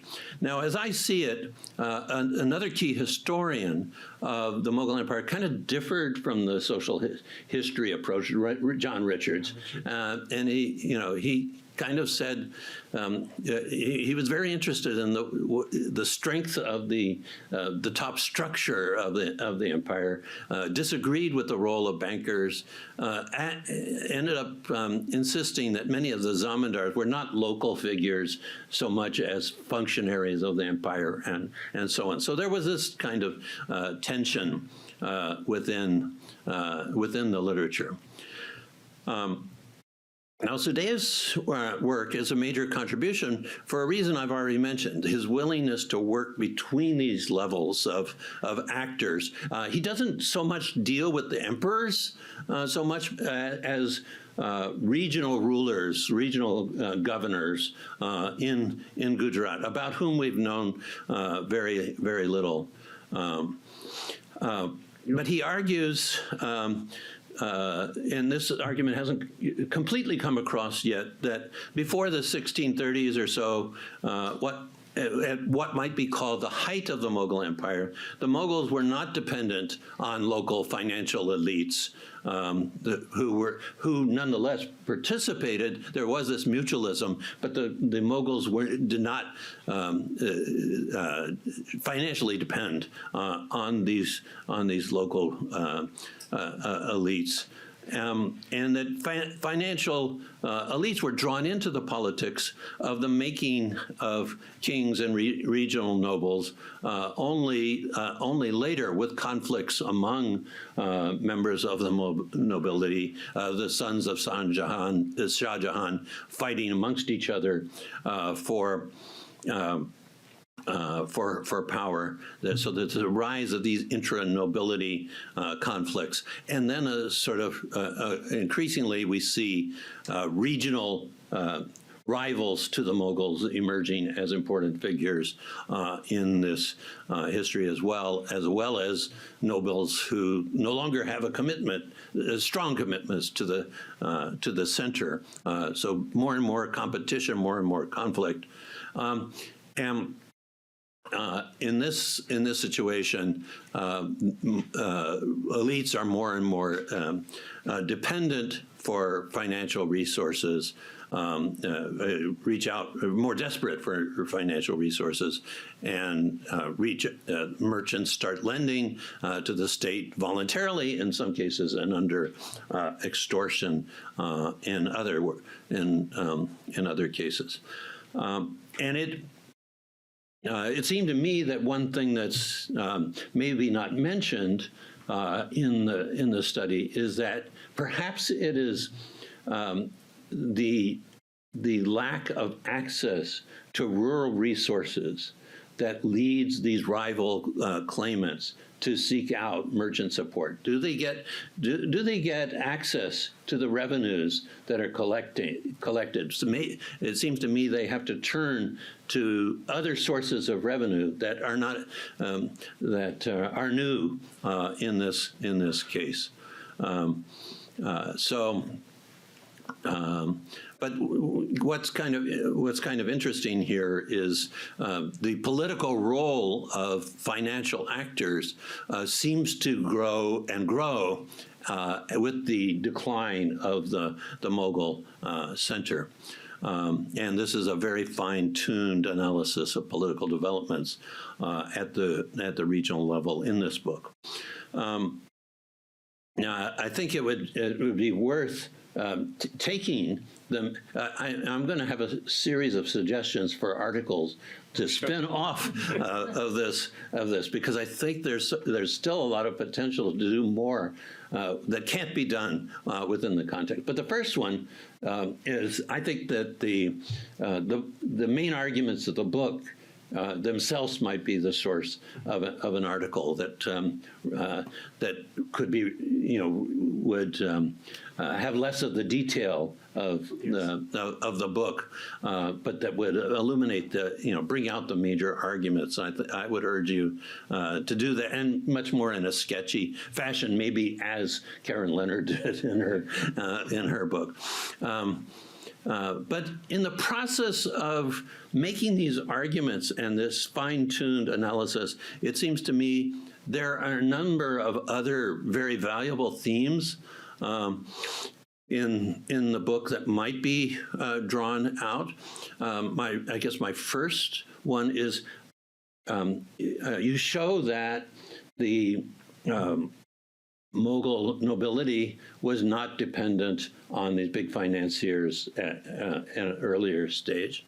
But then what are they, if one accepts at all any notion of social foundations, what are they dependent on?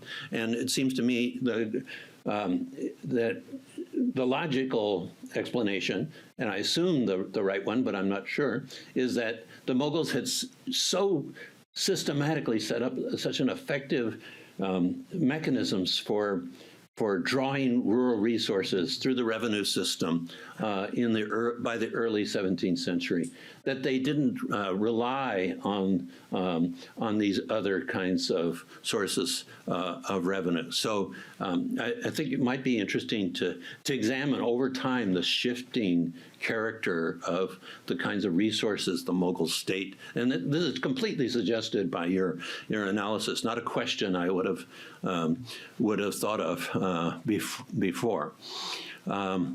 And so, to some extent, maybe the book leads us back a bit to a picture of the early Mughal Empire as an agrarian empire, but you don't address the agrarian side of the questions. That's not really your subject. But where does it lead? Is really so. I think that might be an article.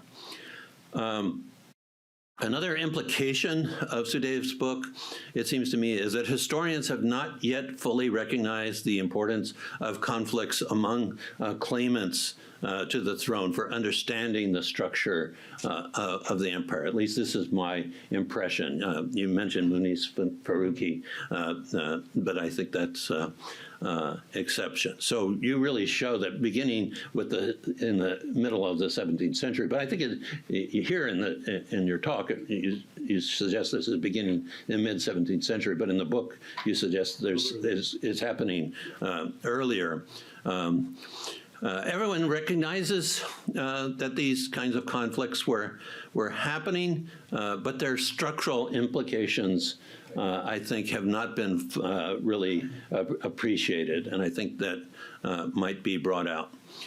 These conflicts were important because claimants lacked access to the everyday revenue structure of the empire and needed to develop new sources of revenue to fund armies, and they turned to the financiers either through voluntary means or through extortion. So financiers are increasingly drawn into the politics of kingmaking and the building of military forces once this starts happening. And it seems to me that this is almost a critical turning point, because once this starts happening, the variety of other things that you talk about can build upon these, so that the role of financiers never ceases. After that point, they're really drawn in. They become actors in all kinds of new contexts. I think that your book, and this is another, so that was another article there. I think your book has implications for how we perceive of the chronology of empire. I think typically we think of, there was a period in which the Mughal Empire was a stable thing that then in the late 17th century, or maybe with 1707 or something like that, becomes subject to processes of decline. I think you suggest that the Mughal structure is something that's ever changing, and not something that was ever fixed for any length of time. So thinking of a period of stability and then of decline may be too simple a way of thinking of it.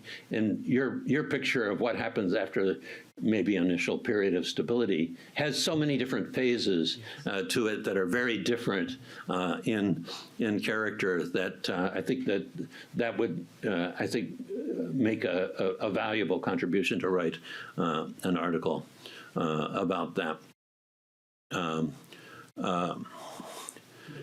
Yep. Basically, this is very important what you're saying. Yeah. Allow me just one.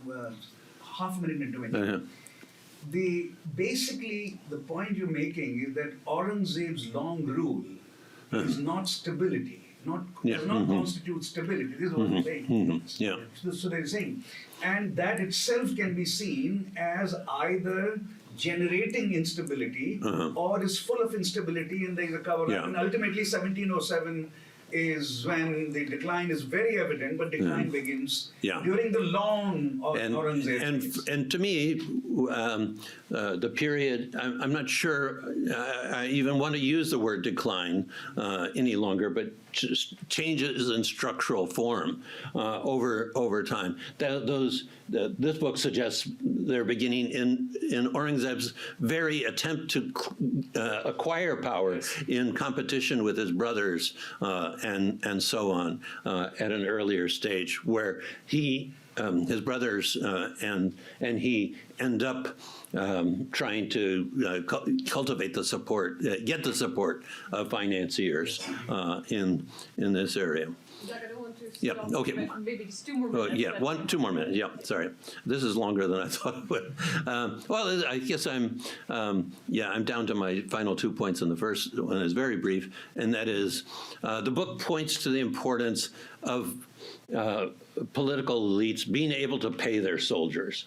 And over and over again. So the Mughal rule and stability is in great effect based upon the ability to pay off soldiers, and people who can't pay off their soldiers end up having more and more trouble, and have, in many cases, turn to extorting financiers for money because they need to pay their soldiers. So maybe that's implicit in the idea of military fiscalism, but I think it's drawn out in a different way.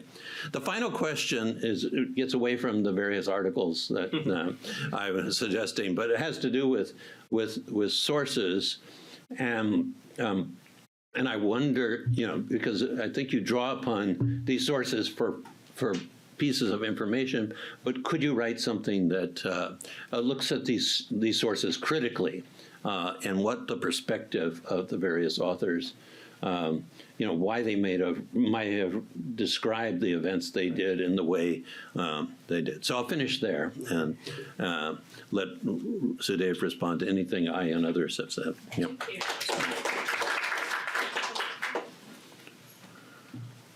All right. I'm sure Sudev will have thoughts on all of the excellent reflections and comments, but I also want to make sure the audience has time to pose their thoughts and questions, and I'm sure Sudev can sort of tie up some of the common threads. So, questions? Yes, Ashu, go ahead. I don't want to monopolize the audience block here. I'm sure there are others who want to speak. So, Neela wants to speak. Go ahead. No? No, you? Well, Ashu's already had to say, so you can start. Thank you. That sounds like an absolutely fascinating book, and I'm going to read it. Thank you. And you presented beautifully. So Thank you so much. So the question is sort of a relatively side story to your main argument. I'm interested, but it relates to the question of sources, which I know historians talk about in certain kinds of ways. And so this is a question about a source, and that is, and the side story is, I'm interested in the story of your pursuit of a painting, which ended up being the cover of your book. Did you see that as a source? And if so, what kind of source? What was that painting doing for you? Yeah, Can it's a you really say good something question. about things like that? It's a really good question. So the only evidence that we have of a money changer, for example, and I use it in my book, is a painting that Braudel actually uses in his book. It's of an indigenous money changer somewhere in Uttar Pradesh. Oh yeah, sorry. Yeah.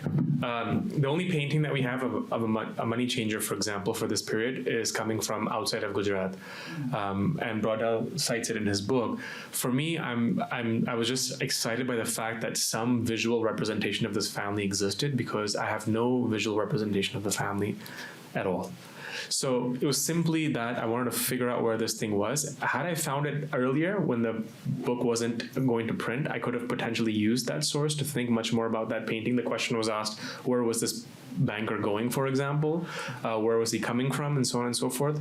But it just came so late in the game that I really relied on textual sources mainly because visual evidence doesn't exist. So I really wish we had more of that, but that's all I can say about that particular painting. And that's all I know about the painting, that it's an 18th century painting on the inner marble wall of a Jain temple.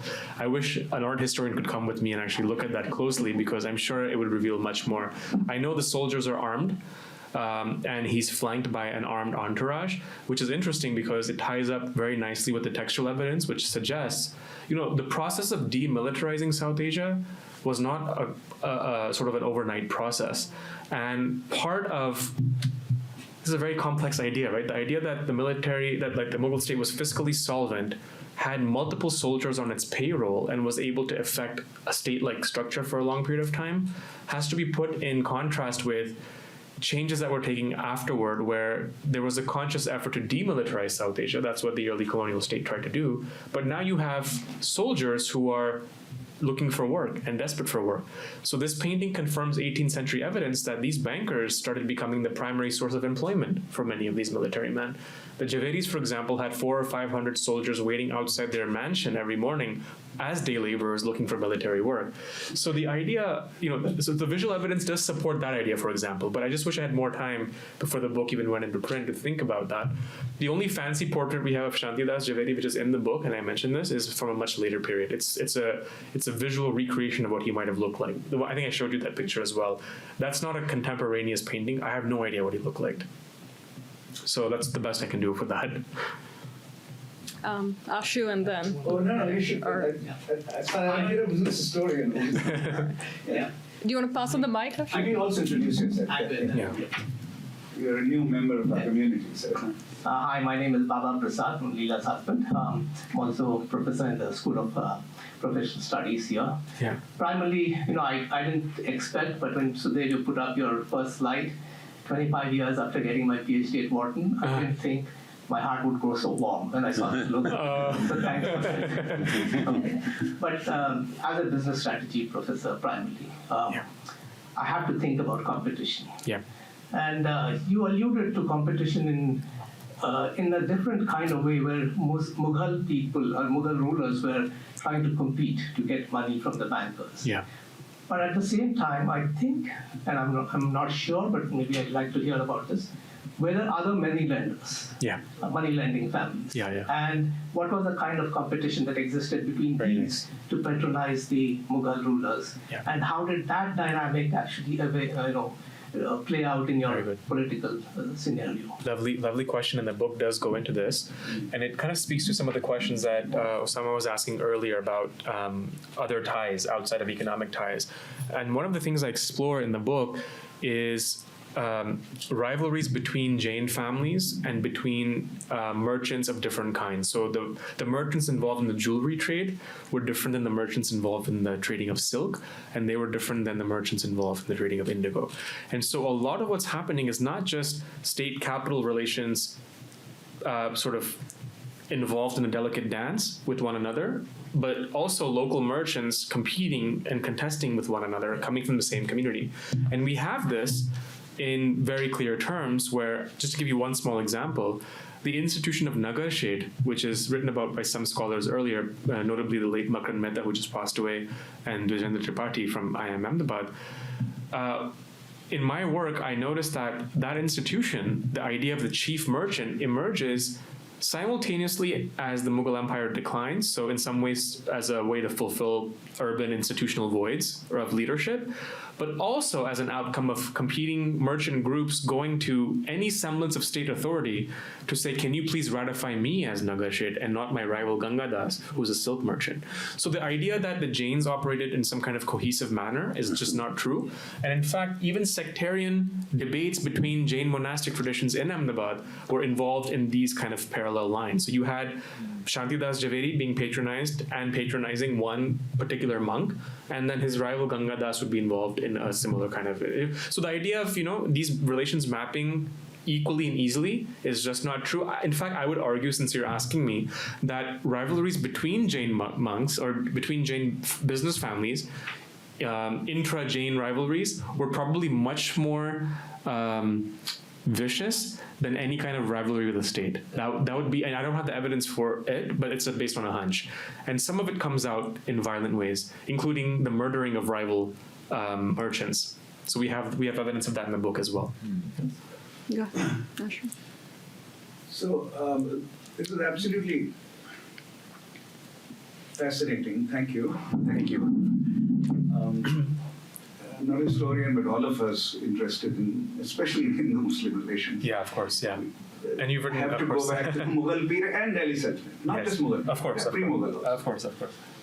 And we read it, of course, strategically. We don't read it as historians. Yeah. We try to derive ideas. You know, Yes. where are the ideas which Yes. will help us understand modern Hindu-Muslim relations? Yeah. And I'm so pleased Doug is here because when I started working in Surat, Yeah. my primary guide for understanding Surat was Douglas Haynes and his book on Surat. Yes, right? yes. But anyway, the question here is larger. It's the idea of Gujarat. Yeah. When does it hit the mainstream of imagination about India? Yeah. Right?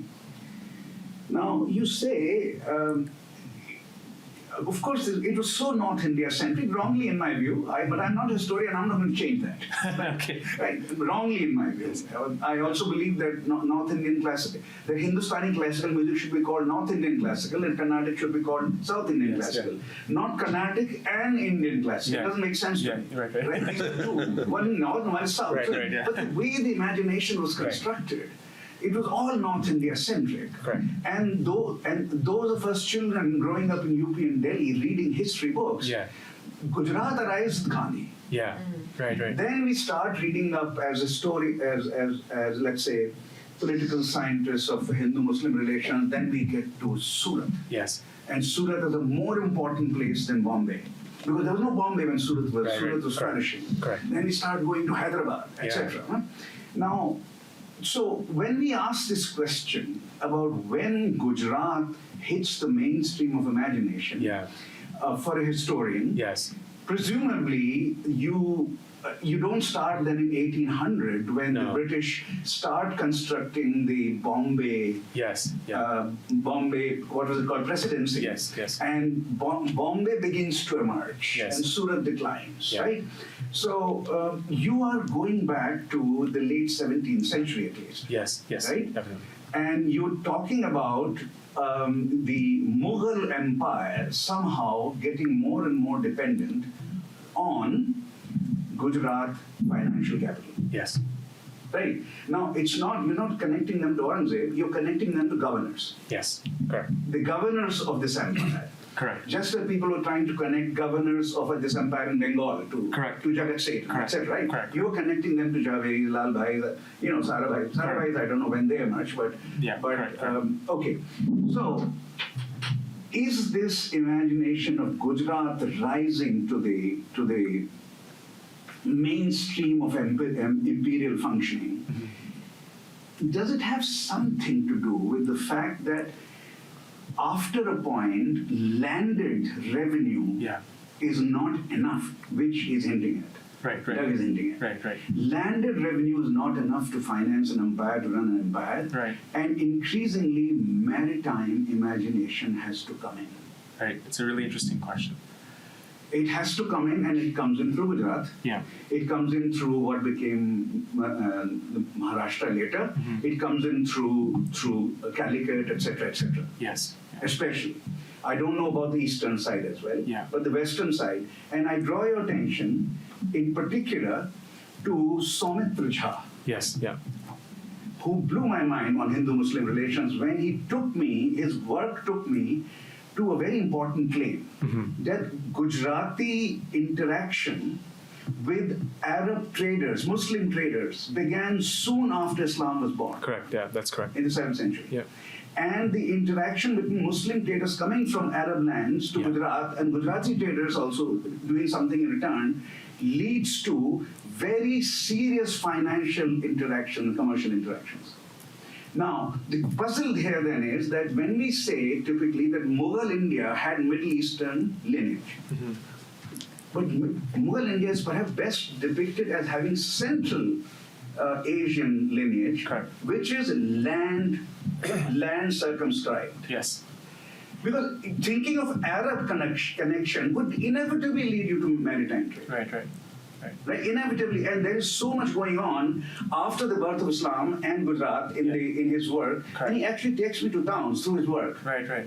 which still have some of those linkages alive, and then he gives you a connection between 7th century trade networks and networks today. Right. Right? So can you comment on this? The idea of landed imagination, land-based imagination and maritime imagination, Correct. or Central Asian land-based imagination versus Arab-based Middle Eastern imagination, whether these make some sense. Okay, that's interesting. I'll be brief and in the interest of getting other questions too. The way I would think about this question is that Akbar conquers Gujarat in the late 16th century before any Europeans have arrived in South Asia. For him, his first ocean ride and the first time he'd seen the ocean was Cambay, actually. So before Bombay was Surat, before Surat was Cambay, which was incidentally my father's birthplace also. It's quite an interesting place to visit. So Cambay has a history of no historical rides or very few in the record. Ahmedabad, on the other hand, even in my period, you see multiple sources of evidence documenting Hindu-Muslim violence and riots in the city. Now, this question of whether land-based revenue was enough or not, I think it's not an issue, because I think the land-based revenue, when it's realized during harvest season, was plentiful for the Mughal Empire. What I hope everyone takes away from this is that the timeliness of a loan matters more than the amount of the money necessarily. And it was during exceptional moments when money was needed on the spot. So yes, you could get paid back from harvest in the future, but when you're fighting a prince for emperorship, revenues a year from now don't matter that much. That helps explain revenue farming. That explains, and so revenue farming is something I talk about in the book, which is, again, much more sophisticated in the case of the Ottoman Empire, but the idea where you actually start giving away land to the highest bidder. So bidding land of the auctioning type emerges as a kind of administrative solution to raise money really quickly because of political crises, not because of the lack of revenue from agrarian surplus. It's just about the timeliness of it. As far as the oceanic connections, I would like to say one thing, which is that really, I think until even the late 19th century, when you get the emergence of the Tatas, for example, merchants in Gujarat were typically, based on where they're located, either land-based, inward-looking to the hinterland, or much more cosmopolitan, looking at mercantile networks. So really a lot of that has to do with where they're placed. Ahmedabadi merchants typically have been land-based, inward-looking merchants, looking at landed revenues, looking at landed sources of growing their wealth. Whereas this is different in a place like Surat, where you have Virji Vora, another Jain merchant, who is much more plugged into the Indian Ocean trade. And I think that the idea that all of Gujarat is connected to the Indian Ocean is just simply not true, based on what I've read. And that's something that, even like if you think about Gujarati migrants overseas, they typically come from Kathiawar, Saurashtra region, again along the coast, but not typically from hinterland. Even now the Lalbais, despite many opportunities to migrate and move, have consolidated their resources with the land. And that's just something that I've noticed in the materials that I've looked at. So that's sort of, we can talk about this more later, but I think the Parsis in Mumbai, Parsis in Surat, other merchants in Surat are much more plugged into the opium trade, to cotton trading overseas through other kind of financial networks. But Jhaveris never get involved in that, even though they have an opportunity to do so. Again, I think because they're primarily inward looking. The Mughals didn't identify mercantile capital or merchant wealth from Indian Ocean early enough. Maybe that was a downfall, but they were not concerned with that. They were just concerned with luxuries coming in from the ports, and they only cared about poll taxes and getting those luxuries to the court. They didn't, even when the Portuguese docked in Gujarat, they didn't pay much attention to it, much like when Vasco da Gama docked in Calicut, right? So, I think this kind of like awareness was just not there among Mughal elites. They would go for Hajj, and that's about it, and they would come right back. So that's the extent of what I've read in terms of that period. Yeah. So it's with the arrival of British maritime power. Yeah, for sure. I would argue that. I would certainly. All right, we're almost out of time, but we can collect a couple of questions if people have them. Yeah. Yes.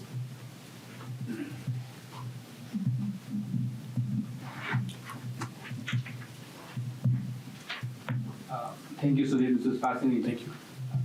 Okay. I just wanted to some comments from you in terms of where did the Jhaveris turn from jewelry to textiles? Like, this is more contemporary, of course, probably you shared that in your book, but how did that shift happen, and what did really emerge in terms of shifting from jewelry to textiles? Yeah. This is great. I'm glad you asked that question, and it speaks to some of the things that we were discussing. I hope I didn't give you the impression that family wealth and family capital is something that is easily transmuted over time, and that there were no moments of punctuated equilibrium or a rupture or disjuncture. It's actually the opposite. So I think if I had to make a sort of one-line business school pitch to Wharton students who study business, is that unless every generation pivots drastically, the chances of survival are pretty slim. And in fact, this family, I would say, had much more rupture and much more discontinuity in their enterprises and their activities than continuity. To go back to the 19th century, the family actually risked losing most of their capital, as Ritu Birla has showed in her wonderful book, that most of the practices they were involved in, including money circulation, minting of multiple currencies, and so on and so forth, were essentially outlawed using legal apparatus of the colonial state. So in some senses, these families have had to kind of reinvent themselves. And I would say that in many cases, yes, their homes and some of the land that they own is often passed down from generation to generation, but a lot of movable assets are not always passed down from generation to generation. And so in some senses, that they made it to industry is almost a miracle, because they were involved in cotton trading. They made a lot of money during the American Civil War because of cotton making its way to the US. But there were moments where their activities were outlawed, and the Hari Bhaktis, which I talk about in the second half of my book, actually had lost all their wealth. So they actually became a very insignificant family by the 19th century. And there's probably histories that are lost of multiple, probably hundreds of families like that, who've lost out to the colonial state and colonial state's legal apparatus and have lost most of their wealth. Which is why I think in India we have this thing that you don't know who my grandfather was and my great-grandfather was. At one time, we actually did have a lot of land. But there might be some truth to that idea, you know, the idea that at some point in the past we were actually landed elites, but a lot of that was lost. The modern-day family, the Lalbhay family, Sanjay Lalbhay, who runs the company now, also started with very little capital, despite his family being illustrious, because during the 1950s and 60s, the firm was subject to tax raids by the government, Nehru's government, and he actually basically started with very little startup capital, and actually is an entrepreneur in the true sense of the word. So the denim revolution and his family's fortunes, now in the billions, are really not to say that he was completely starting from scratch, but a lot of it was, again, pivoting and becoming a true entrepreneur. So if I had to write a second book, a second project, I think that's what I would look at, which is, you know, yes, we see continuity in terms of a family lineage, but there's actually much more rupture there than continuity, and what would that look like, and how is that happening? And that, to me, is the most interesting thing. Yeah. Also, All right. the creation of Ahmedabad University. Correct, right, absolutely. Lalbhay. Right, absolutely. So we're out of time, and we're going to have to carry on these conversations outside. Very quickly, for those of you who are interested in more historically oriented material here at the Saxena Center, in February, specifically Friday, February 21st, Janki Bakhle will be here, and she'll be talking about her new book on Savarkar and the making of Hindutva. So obviously you'll hear all the announcements about that in due course, but we hope to see you at many more of our events. For now, please join me in thanking Sudev as well as all of our panelists. Thank you so much.